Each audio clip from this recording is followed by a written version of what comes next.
nañu fay suñu pension yi bu ñu dee te ñu fay ko suñu jabar yi ba bañuy dee parce que doo ko cotiser. voilà présenté wu. asalaamaaleykum waa Sénégal waa àdduna man la Demba Wele Diop président association des retraités du Sénégal maa ngi nuyu ñëpp sunu mbir mi nag li tax ñu def ko tey mooy dañoo xam guux rek ne pat commencé man la Demba Wele Diop président Arbos maa ngi nuyu waa Sénégal di nuyu waa àdduna bi den wax ne tey ñoo organisé woon point de presse de remerciement il faut que ça soit précis c'est un point de presse de remerciement ndax ñun Arbos yàgg nañoo taxaw ci tali bi ak ci mbedd mi comme que yàgg nañoo taxaw ci tali bi ak ci mbedd mi le président Mamadou Racine Sy et son équipe le conseil d'administration ak le directeur général dégg nañu sunu jàmbat di leen ci remercier nag comme que accordé nañu ñetti point ci benn année bi ndax le 15 juin la ñu recevoir 15 juin ñu recevoir ñu janvier point ya ñu waxoon ëpp na ay fukki point lu topp accordé nañu ci 3 points muy bu ci njëkk mooy le paiement du 1er au 5 une très vieille doléance beneen bi ci topp mooy l'augmentation de 10% ñu di ci sant yàlla beneen bi ci topp mooy ouverture d'agence un peu partout dans le pays mu ngi koy def moom le PCA Mamadou Racine Sy ak le directeur général ak ñi mu àndal ñun nag dañoo tàmm lu ñu xam mooy nit ki bu defee lu baax da nga koy wax maam Abdou doon wax naan ku gërëmul doomu Adama doo gërëm yàlla lii moo tax ñu ne comme def nañ ko danañu leen gërëm et ils ont le mérite di leen gërëm di leen sant ouverture bi ñu def nag au niveau ci retraité dialogue bi ñu ubbi dañoo bëgg arrêté gul de ndax am na lu des bi ci njëkk mooy la santé ndax mag boo koy fay 1 million de francs te fajoo ko day dee te presque ku ne xam na ne mënatuñoo faju foofu Racine dig nañu te yaakaar naa ni dina ko def moom yaakaar naa ne fi ñu toll nii moom mooy le premier secrétaire général bu doon syndicat la moom la ñuy jiital. ndax dafa mel ni mooy bi ci njëkk mooy la santé hôpital boo dem ñu ne la IPRES dañoo ameel xaaj dàquñu loolu dafa war a jeex ndax ñun day wérgu yaram daal la ñu soxla ndax kenn wérul ci ñun. signé nañ convention yi. léegi yeneen soxla yi lan la. beneen soxla bi mooy l'augmentation des pensions de veuve parce que bu fekkee da ngaa yokku 10% veuve bi jot 6 000 francs 600 francs la loolu mooy loo xam ne vraiment wax dëgg yàlla ñun mënuñ cee loolu aussi lu ñu naqari la. am na ku wax ne tamit veuve yi tamit nañu jël même pension bi conserver ko moo gën ñu koy veuve yi aussi ñun bu ñu sañoon ci suñu proposition bopp mooy ne comme que li ñuy def nañ ko pare ñu yóbbu leen SMIC bi 64 000 et quelque la pension minimale bi aussi ñu yóbbu leen SMIC bi 64 000 et quelque la na ko aligné Racine Sy sax dafa mel ni mos na ñëw dik loolu kon yàlla na ko yàlla sotti beneen bi mooy l'histoire de rencontrer le président de la République Macky Sall ndax gisu nañu ne bàyyi na fi maire yi dara bàyyi fi député yi dara ku ne daal bàyyi na la fi dara ñun retraités yi de gisuguñ ci suñu bopp kon ñu ngi demander le président Racine Sy avec évidemment son joli cœur na fexe ba ñu dajeeg moom ndax moom day wax dëgg yàlla day il a surpris tout le monde lépp lu mu waxoon def na ko. wax ngeen ci avance tabaski moom Mamadou Lamine Dieng avance su tabaski bi aussi ku ne xam na ne li ñu jox mënul jënd xar ñun li ñuy proposé mooy nañ ñu ko def don liñ ko jox wala 13e mois ñoo xam nan lañ koy wooyee wala subvention waaye ndax mag doo ko lebal doo ko dencal doo ko dig mag lu mu am jox ko mu rek te ñun kenn waruñoo lebal boobu ci bopp la ñu war a bàyyi te yokk ko nag ba mu diis at bu jot ñu tëbb dara nay retraité yéen a moom lii def ko souvent moo subvention man bu ñuy wax leb sax damay tiit man conseil ñoon kenn du ma lebal loolu aussi dañ koy yóbbante le conseil en communication mu ngi ni taxaw dañ ko koy yóbbante mu yóbbu ko donc di wax ne wax dëgg yàlla jërëjëf encore une fois l'IPRES jërëjëf aussi membre association yi nga xamante ne ñëw nañu ak mbootaay yi fi ñëw yëpp di remercier au passage madame Adama Sarr la présidente des veuves madame Penda Ba et tout le reste Moussa Ba maa ngi remercier tout le président du conseil départemental de Kër Massar Alassane Thioum maa ngi remercier tout le monde lii rek moo tax c'est un point de presse de remerciement loolu rek. alhamdulilah rabbil alamin comme ni ko suñu président waxee bu ñu fi dajee tey ginnaaw yàlla xalaatam dañuy yéegal nit ñi ne le 15 juin boo woowee ay mag toog ak ñoom depuis 15 heures ba 19 heures ba 21 heures vraiment kon li ngay wax ñor na te ñun mi fa dem it toog fa li ñuy def ñor nañ bu yàlla dogalee na ñu waxtaan ak président du conseil d'administration en compagnie de son directeur général Amadou Lamine Dieng boo xam ne suñu doom la ku ñu xam la xale bu yaru ak son staff ñu waxtaan ak ñoom ba jubóog ñoom ci ay kaddu yàlla dogal na ci kaddu yooyu ñu defal ñu ci ñeenti point président nee na li gën a rafet mooy ñu génn sant leen gërëm leen comme buñ defoon naka su dul noonu dañuy wax kon buñ defee li ñu neex yi war nañu mun a génn gërëm leen kon nag loolu moo waral tey ñu génn ne leen jërëjëf jëf war leen nag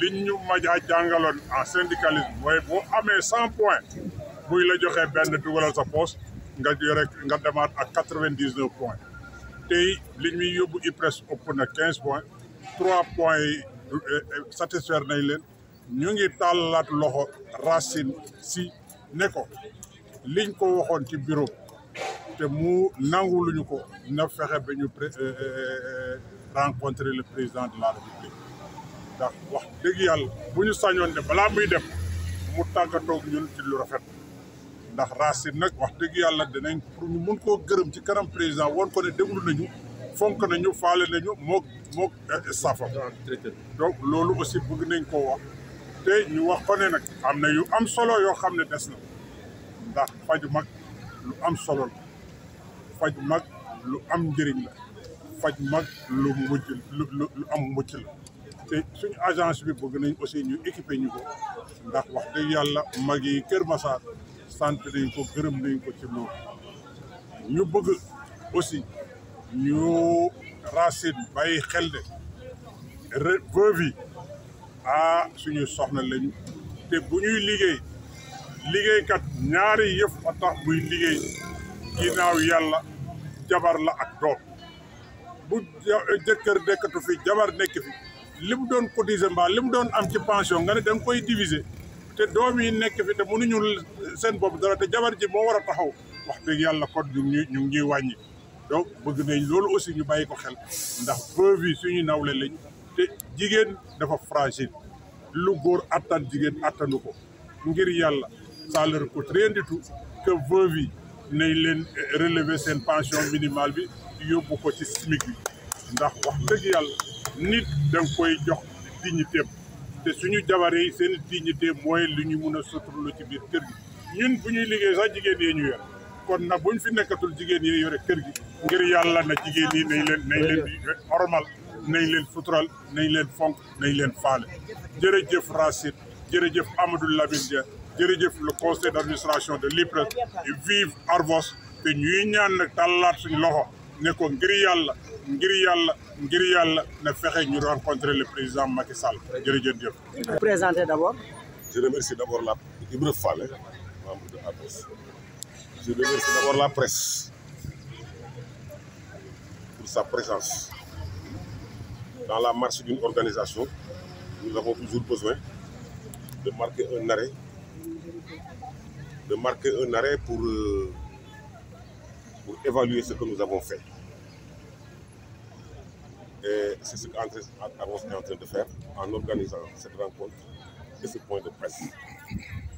Et sans la presse, je pense que ça ne peut pas aboutir comme nous le souhaitons. Car ce qui a été fait mérite d'être porté à la connaissance de tous. Nous saluons aussi la présence du président d'association des personnes âgées, monsieur Séné, Alassane Thioune, la présence ici de l'association des veuves du Sénégal, Adama Sarr. Il y a plusieurs associations qui sont venues nous prêter main forte parce qu'ils font partie de nous. C'est pour dire que Arvos, dirigé par Dembawele, est une association sérieuse, consciente de ses responsabilités. Et c'est donner un leader quand même assez responsable. Je viens de le nommer Demba. Et nous sommes sûrs que nos objectifs, en tout cas nous ne les atteindrons pas tous certainement, mais en grande partie, nous réaliserons quelque chose avec Demba et l'équipe qui l'entoure et avec la collaboration de toutes ces associations qui sont à côté de nous. L'affaire a commencé en 2015 quand l'IPRES a décidé la mensualisation. Ça s'est mal passé. Ils ont pu réaliser ça en 2017. Et c'est à ce moment aussi que Arvos a été créé. Entre 2017 et 2023, Arvos a mené beaucoup d'activités, a posé des actes. Si vous revisitez les médias, vous vous rendrez compte qu'il y a eu des marches et des sittings un peu partout, à Dakar et au Sénégal, et dans les régions. Tamba, Tivaouane, un peu partout. Vous verrez aussi des dirigeants de Arvos inonder les plateaux de télévision, participer à de grandes émissions pour exposer les problèmes des retraités. Toujours dans la presse, si vous visitez la presse, vous verrez que des cadres de Arvos ont fait une pertinente contribution sur la situation des retraités. Pourquoi? Parce que tout simplement, la situation du retraité au Sénégal est une situation de précarité. Et il y a certes une augmentation, mais les pensions sont encore faibles. Mais en juin 2023, le président du conseil d'administration a accepté d'accorder une audience, de rencontrer sous sa demande Arvos. En juin 2023, lors de cette rencontre, le PCA nous a prêté une oreille attentive. Nos doléances étaient nombreuses. Il y en avait 11. Sur ces 11 doléances, nous avons noté que dans les 7 mois qui ont suivi la rencontre, les 3 ont été satisfaits et pas des moindres. D'abord, on a vu la mise en place ici d'une structure de l'IPRES, un bureau de l'IPRES qui va prendre en charge la gestion administrative des retraités qui sont dans le Kermassar. Ces derniers se déplacent jusqu'à Dakar ou dans d'autres localités. Il les a mis en rapport avec une structure sanitaire. Sur le plan sanitaire aussi, il va y avoir une prise en charge des allocataires qui devaient aller ailleurs. Donc, il y a une gestion de proximité qui a été faite et c'était une doléance. Le deuxième élément, c'est de ramener l'échéance de paiement de la pension au 5 du mois. D'habitude, c'était le 16, le 17, etc. Et aujourd'hui, le 5 du mois, le premier mois, les pensions ont été versées le 5 du dernier mois et ça va se poursuivre. Évidemment, l'objectif est d'atteindre le premier du mois. Je crois qu'à ce rythme, nous y arriverons. Le dernier élément de satisfaction, c'est l'augmentation de la pension à hauteur de 10%. C'est important. Je l'ai dit tantôt, la tension reste faible, mais une augmentation de cette pension, vraiment, donc, est une aubaine pour les pères de famille qui continuent encore à gérer, à faire l'intendance chez eux. Parce que les retraités sont de plusieurs ordres. Il y en a qui n'ont que leur pension pour gérer leur famille. Et cette famille s'élargit, tant qu'on prend de l'âge. Donc c'est une aubaine. Et cela dit, nous devons donc témoigner notre satisfaction aux dirigeants de l'IPER. Notamment, particulièrement, le PCA, qui a bien voulu nous prêter une oreille attentive. L'autre l'a dit tantôt, nos échanges ont duré plus de 6 heures d'horloge. Et depuis lors, on a vu que ces doléances commencent à être satisfaites. Vous avez salué donc les actes posés par le PCA. Voilà. Maintenant, quelles sont les autres doléances? Les autres doléances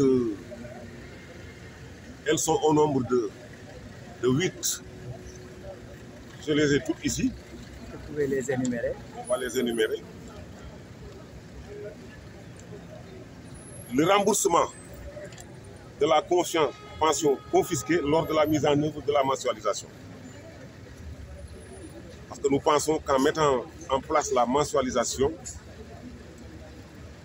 on a d'abord réduit la pension avant de réduire le montant. Et ayant fait l'école, nous savons que la mensualisation est en relation avec le temps, dans le sens de la durée, mais pas avec l'argent. Donc il fallait réduire la durée d'attente avant de réduire la pension. Donc les pensionnaires pensent, croient, dur comme fer, qu'on leur doit un mois de pension. Il y a également la possibilité pour le pensionnaire de contrôler l'exactitude du montant de la pension allouée par l'IPRES. C'est une doléance. La représentation avec voix délibérative des associations de retraités au conseil d'administration de l'IPRES, l'amélioration de la prise en charge médico-sociale des retraités. Ça commence, mais il faut que le travail se poursuive. Le paiement intégral au vent de la pension de l'époux décédé. Parce que ce qui se passe, quand un pensionnaire est décédé, sa pension est divisée d'abord par 2 avant d'être répartie entre ses épouses. Ce n'est pas la seule pension, c'est pas la seule revendication que nous avons pour les veuves. Alors, l'autre, la finalisation de la distribution des cartes biométriques, l'amélioration du système d'information de l'IPRES, la réduction du délai de prise en charge des nouveaux retraités, la révision des textes qui datent de 1958. Et en attendant de régler le cas des veuves qui doivent bénéficier intégralement de la pension intégrale de leurs époux, nous demandons au moins en attendant l'alignement au SMIC, c'est-à-dire le salaire minimum interprofessionnel garanti, l'alignement à ce SMIC de la pension minimale et celle des veuves. C'est important, elle l'a dit tout à l'heure. Qui est de combien? 64 000. 64 000 francs. 64 000. Voilà. Le SMIC, 64 000. Donc, voilà les principales revendications qui restent à faire.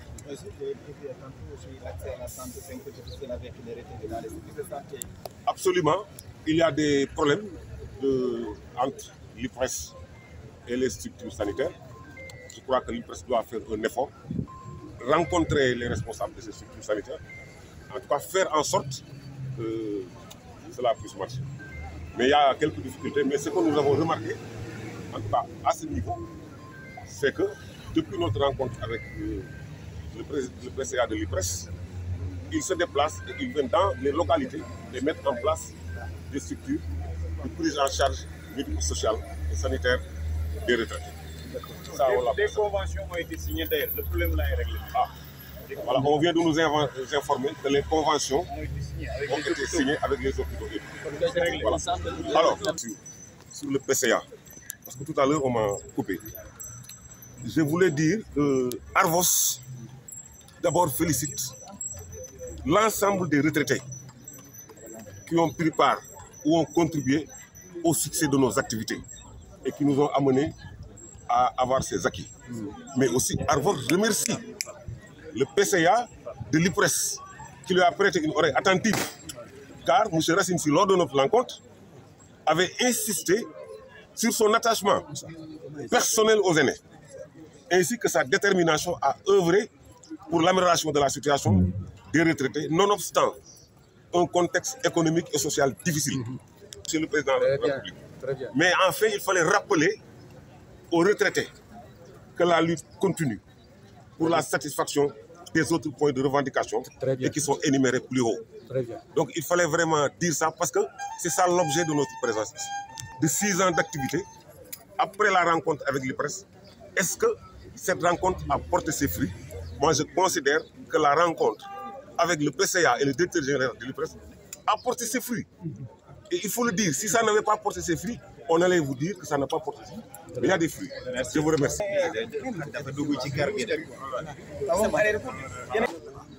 Présentez-vous d'abord. Assalamu alaikum. Adama Sarr, je suis la présidente nationale de l'Association nationale des veuves orphelins du Sénégal. Voilà. Présentement, nous sommes regroupés presque dans toutes les 14 régions du Sénégal.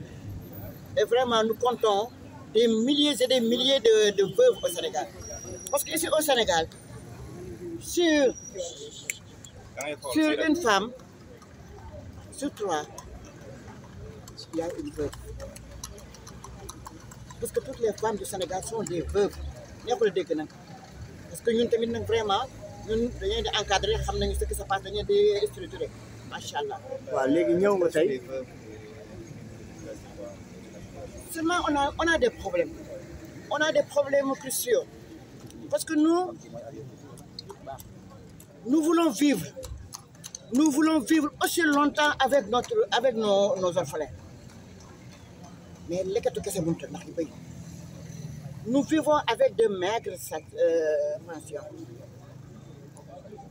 De moins de 10 000 francs, moins de 5 000 francs. C'est vraiment dérisoire. Vraiment. Vous parlez en français, après vous parlez en wolof. Vous voyez, comme je vous l'ai dit, nous voulons vivre et survivre sur le temps avec nos orphelins. Seulement nous percevons des maigres pensions qui vont de moins de 10 000 francs jusqu'à 5 000 francs. Maintenant, qu'est-ce que vous voulez? Ce que nous voulons, la promesse est une dette. Et Monsieur le Président, devant le PCA et devant tous les retraités du Sénégal, vous avez promis un alignement de la pension minimale. Parce que nous avons été présents lors de la première conférence sociale, de la deuxième conférence sociale et de la troisième conférence sociale. Donc notre cri de cœur est un droit. Parce que vraiment, nos cotisations de nos défunts maris ont beaucoup servi à l'IPRES. À l'IPRES. De un, à la gestion de l'IPRES et au paiement de nos chers retraités. Donc, nous devons mais je veux constater tout récemment que l'IPRES a fait des efforts avec l'augmentation des 10%, mais 10%, 15%, ça ne nous suffit pas. Je vous ai dit qu'on perçoit moins de 10 000 francs. Quand nous allons nos pensions de 35 000 francs, après, je parle de ce que je me sens. Vous voyez, quand nous allons premièrement à notre pension minimale, une veuve qui perçoit moins de 10 000 francs, tu donnes 35 000 francs, mais vraiment. Encore, quand nous donne un quota sur la bourse familiale, aucune veuve au Sénégal ne perçoit aucune bourse familiale, ce qui n'est pas normal. Aucune veuve ne perçoit aucune aide sociale au niveau de l'IPRES. Et pourtant, il y avait une promesse. Une promesse au vu et au su de tout le monde. Mais ça n'a pas été réalisé.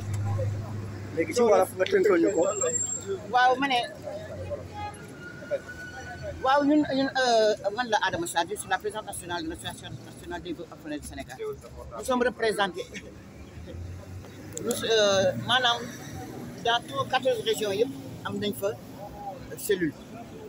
léegi ñëwal ci soxla bi directement rek nga wax ci soxla lan la. Seulement ñun li ñuy wax mooy li ñu métti te yàgg ñoo métti mooy suñu jëkkër yi dee na bàyyi ñoo doom yi te ñun dañu bëgg a dëgg yàlla nag suturloo di encadrer suñu doom yi mais avec des maigres pensions yoo xam ne moins de 10 000 francs moins de 5 000 francs moins de 7 000 francs dafa métti ñu doon wax nag digge bor la surtout encore de digge ci say dëggantey nawle ñun ay jigéen lañu nous sommes la couche la plus marginalisée au Sénégal ñuy wax nag la ñu président waxoon devant le PCA le DG de l'IPRES nañu aligné suñu pension minimale ndax tamit nag dëgg yàlla nag mbaam gàtt na mesure bi la bokk boo doon am 7 000 francs 6 000 francs jox la 35 000 francs 10 000 francs augmentation c'est 6 000 francs xaw ma 1000 francs loolu amul benn problème nañu aligné après li ñëw te xam naa ne Racine sama xarit la ndax xam nañ yëg bu yëg jigéen yëg nañu ndax lu muy def boole ñu ci danañu déglu dinañu wax mais tamit nag vraiment on a un cri de cœur nañu jël audience ñun wax ñu sax le président nañu jël audience le PCA remettre naa ko ba ko démb benn courrier nañu jël audience léegi veuve yaa ngi agonisé parce que amul un mois benn jour boo xam ne annoncé wu na y a une veuve qui a succombé parce que amuñu moyen de amuñu accès à la santé on ne nous écoute pas on nous a fermé toutes les portes amul benn institution bu ñu nangu déglu j'ai dit au président l'autre jour racisme rek moo ñuy déglu mais dafa métti ñun ñu ngi agonisé macha allah.